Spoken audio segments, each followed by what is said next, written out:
3 weeks from now, if the polls are right, there's not going to be a single Liberal government left in mainland Australia.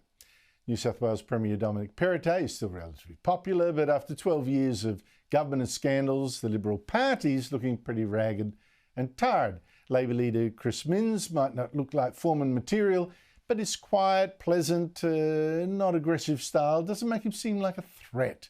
And between the two of them, what's the difference really? I got to ask on global warming, the voice, it's almost nothing. Joining me are two terrific commentators, Michael Costa, former New South Wales Labor Treasurer, and a good one, and David Gazard, former Senior Advisor to Liberal Treasurer Peter Costello, now head of the very savvy consultancy, DPG Advisory Solutions. David Gazard, thank you so much for your time.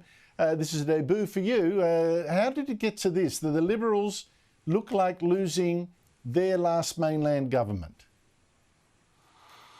Well, I'm not quite sure I agree with you there, Andrew, and for a number of reasons. And I'll take you and Michael back. I'd be interested in his view on this, because to me there's a lot of parallels to when I was the Chief of Staff to the New South Wales opposition leader, John Brogden.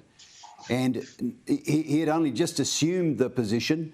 He was very young, 32 at the time, and he was running on the slogan, a fresh approach. And people tended to like him. His favourabilities rose. He certainly wasn't threatening in the same way that you say Chris Minns is not threatening.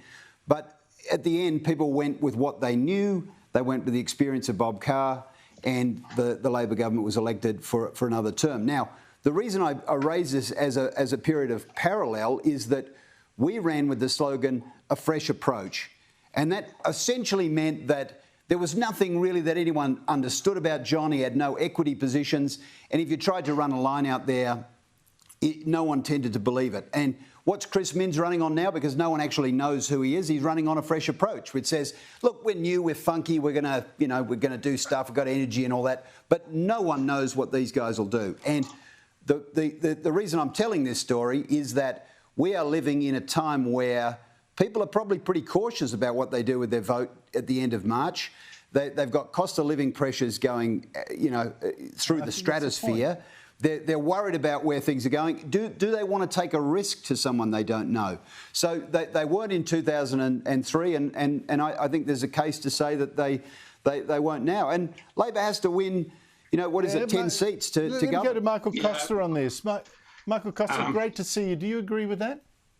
No, I don't. Look, there's a world of difference between the period David's talking about and now. Labor effectively could have been in government during the course of this term. It was just a matter of the way the crossbench fell. Remember, the government lost its majority. It's been governing as a minority government. Bob Carr wasn't a minority government. In fact, he had a significant majority at that stage. Labor needs 5 seats to form minority government, and it will have a favourable crossbench, I would assume, in terms of forming government.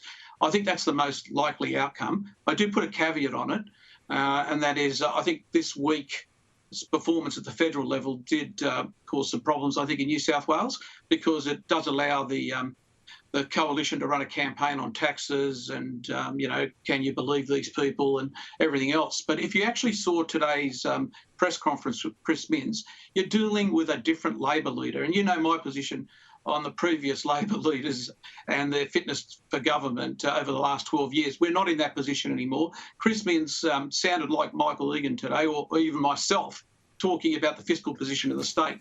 And the fiscal position of the state is terrible at the moment, Andrew. I've often said we've got one of the most left-wing governments in this state, and that includes comparisons with the Andrew government. But if you look at the budget position, it's appalling. State debt now is up to about 18% of gross state product. When they came into government, it was around 6%. Now, before David rushes in and talk about COVID, they were running deficits running into this. The only reason they weren't obvious was they did a budget fiddle, and the Auditor General pulled them up on them. So we've got a $6 billion deficit, and we've got astronomical levels of debt at a time when interest rates is going up, and people questioning their projects. And Minns has made it very clear he's going to run a fiscally responsible government. He cancelled 2 projects at some political cost to him, which were unsustainable. So I think you're dealing with a different kettle of fish here, to the point where I'm actually, for the first time in 12 years, comfortable if we see a Labor government.